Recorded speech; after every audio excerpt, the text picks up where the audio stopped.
नमस्कार बच्चों, मैं हरिंदर कौर, सहायक अध्यापिका Guru Nanak girls inter college Saharanpur, विषय गृह विज्ञान, कक्षा 10। आज हम जिस अध्याय के बारे में अध्ययन करने जा रहे हैं बच्चों, उसका नाम है नाड़ी, श्वास की गति तथा ताप का चार्ट। इसके बारे में आप पहले भी अपने अध्यायों में जान चुके हैं और ज्ञान प्राप्त कर चुके हैं। आज इस बारे में हम विस्तार से आपको बताएंगे। सबसे पहले बच्चों देखिए, इस अध्याय में हम क्या जानेंगे। सबसे पहले पाठ का परिचय। पाठ का परिचय, इसमें हम अध्याय के बारे में जानकारी लेंगे। रोगी का ताप लेना। ताप लेने का मुख्य उपकरण थर्मामीटर। फिर हम जानेंगे थर्मामीटर का प्रयोग और उसका प्रयोग करते समय किन किन बातों का ध्यान रखना चाहिए। रोगी के ताप का चार्ट बनाना। नाड़ी, नाड़ी की गति ज्ञात करना। नाड़ी की गति का सारणी द्वारा स्पष्टीकरण। फिर हम जानेंगे श्वास की गति, श्वास की गति का निरीक्षण, नाड़ी, श्वास की गति और ताप का संबंध। और पाठ के अंत में हम जानेंगे बच्चों रोगी की अन्य देखभाल, जिसके अंतर्गत हम अध्ययन करेंगे मल और मूत्र को विसर्जित करना तथा एनिमा का प्रयोग करना। अब प्रत्येक बिंदु को हम विस्तार पूर्वक समझते हैं। सबसे पहले पाठ का परिचय। बच्चों, किसी भी रोगी की देखभाल करने के लिए परिचारिका होनी बहुत आवश्यक है। यदि रोगी गंभीर रोग से ग्रस्त है तो उसके लिए परिचारिका अवश्य होनी चाहिए। यह परिचारिका हॉस्पिटल की कोई नर्स भी हो सकती है और घर का कोई सदस्य भी रोगी की विशेष देखभाल कर सकता है यदि उसे अनुभव हो तो। परिचारिका को रोगी की देखभाल करते समय बहुत सी बातों का ध्यान रखना पड़ता है और उसके बहुत से कार्य करने पड़ते हैं, जिनमें मुख्य रूप से रोगी की शारीरिक सफाई, उसके दैनिक कार्य तथा उसका बिस्तर आदि लगाना प्रमुख है। इन सब कार्यों के अतिरिक्त बच्चों परिचारिका को रोगी के संपूर्ण जानकारी चिकित्सक को भी प्रदान करनी होती है। तो इस संबंध में उसे विशेष रूप से 2 या 3 बातों का ध्यान रखना पड़ता है और इन बातों की जांच उसे थोड़ी थोड़ी देर बाद करनी चाहिए। सबसे पहले रोगी की नाड़ी की गति, उसके श्वास की गति और उसके ताप के बारे में संपूर्ण जानकारी एकत्रित करके उसे अपने पास नोट करके चिकित्सक को बताना होता है, जिससे कि चिकित्सक आवश्यकता अनुसार उसकी चिकित्सा कर सके। अब हम जानेंगे बच्चों रोगी का ताप लेना। रोगी का ताप लेना, परिचारिका को यह ज्ञात होना चाहिए कि रोगी का ताप कितने कितने समय बाद लेना है तथा कैसे लेना है। यानी कि चिकित्सक की सलाह के अनुसार अगर चिकित्सक 2 घंटे बाद या 3 घंटे बाद ताप लेने को कहते हैं तो परिचारिका को उसी क्रम में ताप लेना चाहिए। ताप लेने का उचित समय है नाश्ते से पहले। यदि रोगी ने कोई पेय पदार्थ पिया हुआ हो तो उसके 15 मिनट बाद, या भोजन किया हुआ हो तो उसके आधे घंटे बाद ताप लेना चाहिए और उस ताप को नोट करके लिख लेना चाहिए, जिससे कि चिकित्सक को उचित जानकारी दी जा सके। थर्मामीटर के बारे में।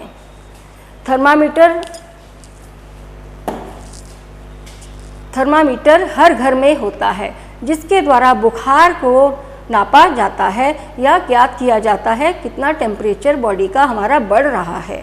ठीक है बच्चों, ये देखिए पहला थर्मामीटर डच वैज्ञानिक डैनियल गैब्रियल फारेनहाइट द्वारा बनाया गया था। यह इस सिद्धांत पर कार्य करता है कि गर्मी से थर्मामीटर में पारा फैलता है।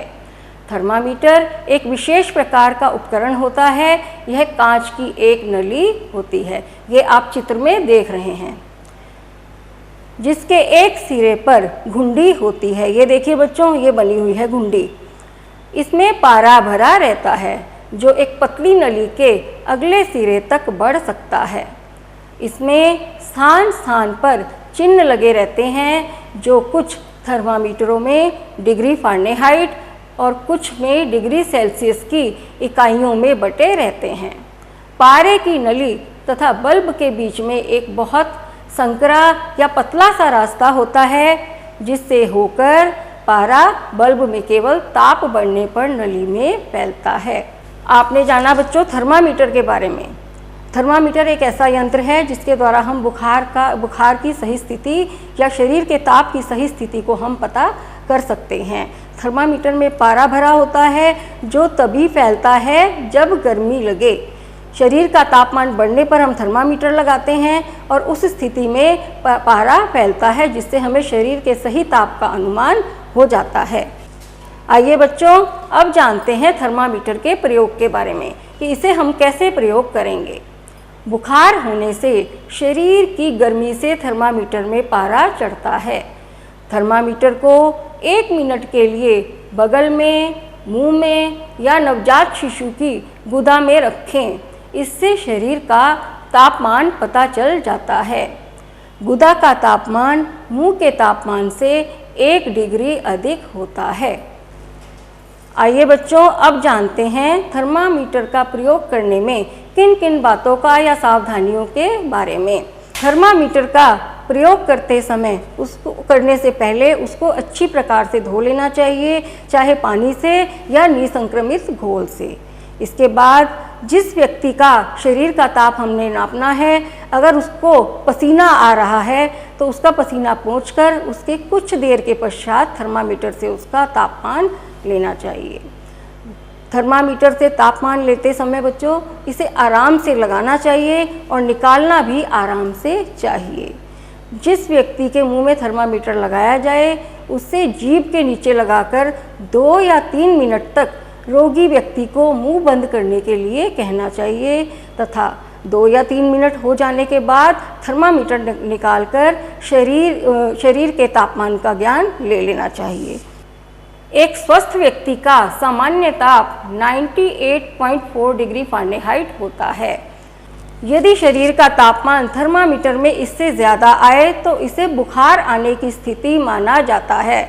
ऐसी स्थिति में चिकित्सक की सलाह अवश्य लेनी चाहिए। अब जानते हैं बच्चों रोगी के ताप का चार्ट हम कैसे बनाएंगे। रोगी के ताप का चार्ट बनाने की आवश्यकता क्यों पड़ती है? ऐसी स्थिति में जब रोगी को बुखार बहुत तेज़ हो या लंबी अवधि तक उसका बुखार चल रहा हो, ठीक ना हो रहा हो, ऐसी स्थिति में रोगी का तापमान नापने के लिए उसका बुखार 2-2 घंटे में या 3-3 घंटे में चिकित्सक की सलाह के अनुसार लेना चाहिए और उसका चार्ट बनाकर उस पर उस बुखार की स्थिति को अंकित कर लेना चाहिए। ये मैं आपको एक सारणी द्वारा समझा रही हूँ। आइए बच्चों अब आगे हम ताप के बाद जानते हैं नाड़ी के बारे में। नाड़ी जिसे हम नब्ज़ या पल्स भी सामान्य भाषा में कहते हैं। नाड़ी हम घड़ी देखकर प्रति मिनट इनकी संख्या को ज्ञात कर सकते हैं। इसी को हम नाड़ी कहते हैं।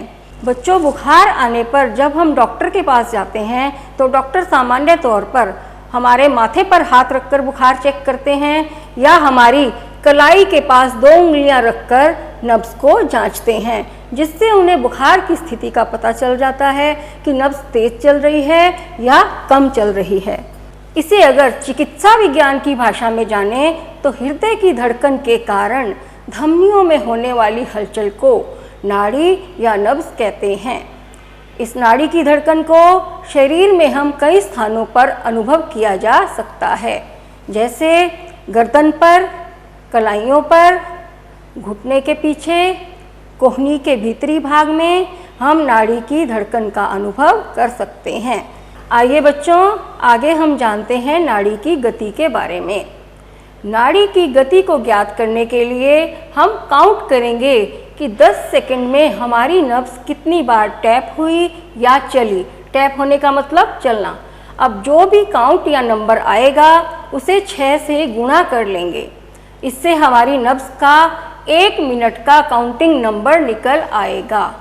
आमतौर पर यह काउंटिंग 72 होती है, लेकिन इससे 1-2 कम या 1-2 ज़्यादा भी हो सकती है। इस बात को हम सारणी के द्वारा समझते हैं। देखिए बच्चों, नाड़ी की प्रति मिनट गति शिशु अवस्था में 132 से 140, जब बच्चे की आयु 1 वर्ष की होती है तो 115 से 130, जब 2 वर्ष की आयु होती है तो 100 से 115, 3 वर्ष की आयु होने पर 95 से 105 तक, 4 से 7 वर्ष की आयु होने पर 90 से 100 और 8 से 14 वर्ष की आयु होने पर 85 से 90, 15 से 41 वर्ष के व्यक्ति की 75 से 85 तक, सामान्य स्त्री की 77 से 85, सामान्य पुरुष की 72 से 80 और 42 वर्ष से अधिक के व्यक्ति की 60 से 70 तक होती है। तो इस सारणी द्वारा बच्चों आपने जाना कि जैसे जैसे व्यक्ति की आयु बढ़ती गई वैसे वैसे नाड़ी की गति प्रति मिनट कम होती गई। अब हम जानते हैं बच्चों श्वास की गति के बारे में। इसके बारे में बच्चों आप अपने पिछले अध्यायों में भी जान चुके हैं कि श्वास लेते समय व्यक्ति 2 क्रियाएं करता है, एक प्रश्वसन और एक निश्वसन। प्रश्वसन ऑक्सीजन को अंदर लेना और निश्वसन अशुद्ध वायु या कार्बन डाइऑक्साइड को बाहर छोड़ना। तो इसके बारे में अब हम जानते हैं। ये दोनों क्रियाएं 1 मिनट में 15 से 20 बार तक दोहराई जाती हैं। नवजात शिशु में यह गति बहुत तेज होती है तथा आयु के बढ़ने के साथ साथ यह गति कम होती जाती है। अब हम जानेंगे श्वास की गति का निरीक्षण कैसे करेंगे। बच्चों, श्वास की गति का निरीक्षण करने की आवश्यकता हमें क्यों पड़ती है? जब हमें लगे कि व्यक्ति बड़ी मुश्किल से सांस ले रहा है या उसे सांस लेने में कोई तकलीफ हो रही है, वो बीमार है, उसे बीमारी में उसकी सांस में से कुछ आवाज़ आ रही है, तो ऐसी स्थिति में हमें उस श्वास की गति का निरीक्षण करने की आवश्यकता पड़ती है, जिसमें मुख्य रूप से हम यह देखेंगे कि श्वास हल्का है या गहरा, श्वास लेने में किसी प्रकार की कोई आवाज़ तो नहीं हो रही है, श्वास लेने में किसी प्रकार के कष्ट का अनुभव तो नहीं हो रहा है। अब हम बच्चों जानेंगे नाड़ी, श्वास की गति और ताप का आपस में संबंध। अब तक बच्चों हमने ताप के बारे में, नाड़ी के बारे में और श्वास की गति के बारे में जाना। अब इन तीनों क्रियाओं का स्वस्थ व्यक्ति से क्या संबंध है ये हम जानते हैं। बच्चों, एक स्वस्थ सामान्य व्यक्ति के स्वास्थ्य से नाड़ी की गति, श्वास की गति और ताप, इन तीनों क्रियाओं का विशेष संबंध है, क्योंकि सामान्यतः 1 डिग्री फ़ारेनहाइट ताप बढ़ने से नाड़ी की गति 10 बार बढ़ जाती है। इससे श्वास की गति भी 2 से 3 बार तक बढ़ जाती है। जैसे यदि किसी व्यक्ति को बुखार आया तो उसकी नाड़ी की गति थोड़ी बढ़ेगी और नाड़ी की गति बढ़ने से श्वास की गति भी उसकी बढ़ जाएगी। आइए बच्चों, अब हम जानते हैं रोगी की अन्य देखभाल के बारे में, जिसमें 2 प्रमुख बिंदु हैं, मल मूत्र को विसर्जित करना तथा एनिमा का प्रयोग करना। बच्चों, इसमें सबसे पहला बिंदु हमारा है मल मूत्र को विसर्जित करना। ऐसी स्थिति तब आती है बच्चों जब रोगी लंबे समय से बिस्तर पर हो, उसे परेशानी हो, वह बीमार हो, चल फिर नहीं सकता या उठ बैठ नहीं सकता, लंबे समय से वह बिस्तर पर ही है और परिचारिका उसकी देखभाल कर रही है। तो ऐसी स्थिति में परिचारिका को रोगी के बिस्तर पर रबर शीट या जिसे हम सामान्य भाषा में मोम जामा कहते हैं वह बिछा देने चाहिए। इन सब के अतिरिक्त ये दोनों चित्र देखिए बच्चों ध्यान से, मूत्रपात्र और मलपात्र, इन दोनों की भी आवश्यकता ऐसी स्थिति में पड़ती है, क्योंकि रोगी को बिस्तर पर ही मल मूत्र त्याग करना होता है। और मोम जामा इसलिए बिछाना चाहिए कि बिस्तर गंदा ना हो। रोगी, ऐसे गंभीर रोगी का बिस्तर बार बार बदलना आसान नहीं होता, इसलिए जब भी उसे मल क्रिया से निवृत्त होना हो तो परिचारिका को रोगी की कमर के नीचे मल पात्र को बड़े ध्यान से लगा देना चाहिए, आराम से लगाना चाहिए, जिससे रोगी को कोई परेशानी ना हो। और जब वह मल क्रिया से निवृत्त हो जाए तो उसी प्रकार आराम से मल पात्र को निकाल भी लेना चाहिए, तथा गीली रुई से उसको साफ कर देना चाहिए। ये सारी क्रियाएं परिचारिका को बहुत ध्यान से करनी चाहिए, क्योंकि रोगी बिस्तर पर है, उसे कोई परेशानी या तकलीफ ना हो। आइए बच्चों, अब हम जानते हैं एनीमा का प्रयोग, एनीमा के बारे में। एनीमा बच्चों लिक्विड पदार्थ जो डॉक्टर्स द्वारा बनाया जाता है वो रोगी को तब दिया जाता है जब रोगी प्राकृतिक रूप से मल त्याग करने में असमर्थ हो। ऐसी स्थिति में एनीमा का प्रयोग किया जाता है। एनीमा कई प्रकार के होते हैं, जैसे साबुन के घोल का एनीमा, अरंडी के तेल का एनीमा, इसके बाद ग्लिसरीन का एनीमा आदि। अब हम जानेंगे साबुन के घोल के एनीमा के बारे में। ये चित्र देखिए बच्चों, ये साबुन के घोल का एनीमा और नमक के घोल का एनीमा दोनों के लिए इस पात्र का प्रयोग किया जाता है। ये एक ऊपर पात्र बना हुआ है जिसके नीचे ये टोंटी बनी हुई है और उसके साथ रबर की ट्यूब आ रही है जो बहुत लंबी है। इस रबर की ट्यूब को रोगी की गुदा में प्रवेश कराया जाता है। सबसे पहले साबुन का घोल बनाकर इस पात्र में डाला जाता है। उसके बाद टोंटी खोलकर ये साबुन का सारा घोल रोगी की गुदा में जाता है, जिससे उसे मल त्याग करने में आसानी होती है। आइए बच्चों, अब जानते हैं एनीमा के दूसरे प्रकार, अरंडी के तेल का एनीमा। ये देखिए बच्चों, अरंडी के तेल का एनीमा उपकरण ये इस प्रकार का है। सबसे पहले बच्चों अरंडी के तेल को एक बर्तन में डालकर जल से भरे हुए बड़े बर्तन में रखेंगे। उस बड़े बर्तन को गर्म करेंगे, जिससे जल गर्म होगा और जल के गर्म होने से तेल भी गर्म हो जाएगा। और एक सामान्य रोगी के लिए 200 मिलीलीटर अरंडी का तेल पर्याप्त होता है। जब यह तेल गर्म हो जाए तो उसे इस पात्र में डालकर रोगी को एनीमा दिया जाता है। अब हम जानेंगे बच्चों नमक के घोल का एनीमा। बच्चों नमक के घोल का एनीमा आधे लीटर पानी में आधा चम्मच नमक डालकर घोल तैयार किया जाता है, जिसे हम इस पात्र में डालते हैं जिसमें हमने साबुन का घोल का एनीमा तैयार किया था। दोनों के लिए पात्र एक ही प्रयोग करेंगे। इसी पात्र में नमक का घोल डालकर टोंटी को खोलकर और इस रबर की नली के द्वारा नमक के घोल का प्रवेश रोगी की गुदा में कराया जाता है, जिससे कि मल त्याग करने में उसे आसानी होती है। अब देखिए बच्चों ग्लिसरीन का एनीमा। ये देखिए बच्चों, ये पिचकारी के आकार की सिरिंज है जिसके माध्यम से ये एनीमा दिया जाता है। ग्लिसरीन को इसके अंदर भर के और ये एनीमा मुख्य रूप से बच्चों को दिया जाता है। इसके लिए ये पिचकारी नुमा सिरिंज का प्रयोग किया जाता है। आइए बच्चों, अब एक बार संक्षेप में जानें कि इस पाठ में हमने क्या जाना और क्या समझा। सबसे पहले रोगी की देखभाल के अंतर्गत उसके शरीर के ताप, श्वास तथा नाड़ी की गति को जानना आवश्यक होता है। फिर रोगी के शरीर के तापक्रम को जानने के लिए थर्मामीटर का प्रयोग किया जाता है। इसमें पारा भरा रहता है जो गर्मी से थर्मामीटर में फैलता है।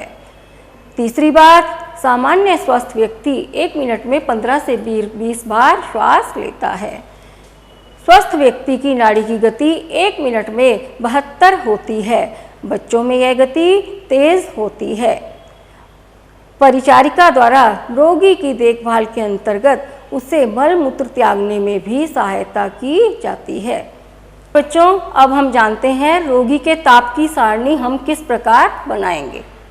सबसे पहले रोगी का नाम, फिर उसकी आयु और फिर उसका रोग के अनुसार ही उसके ताप की सारणी बनेगी। इस सारणी में हम मुंह से लिया गया तापमान अंकित करेंगे। सबसे पहले बच्चों दिनांक, इसमें हम प्रतिदिन लिया गया तापमान नोट करने के लिए सबसे पहले दिनांक डालेंगे।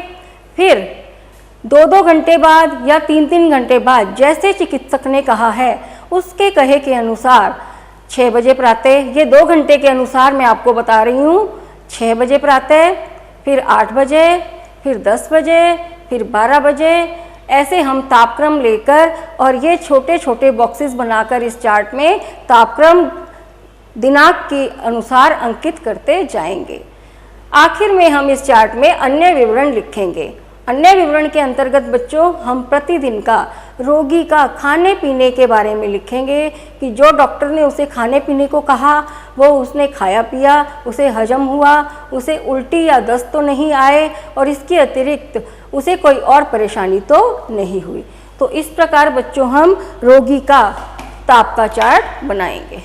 आइए बच्चों अब एक बार संक्षेप में हम ये जानें कि इस पाठ में हमने क्या जाना और क्या समझा। सबसे पहले रोगी की देखभाल के अंतर्गत उसके शरीर के ताप, श्वास तथा नाड़ी की गति को जानना आवश्यक होता है।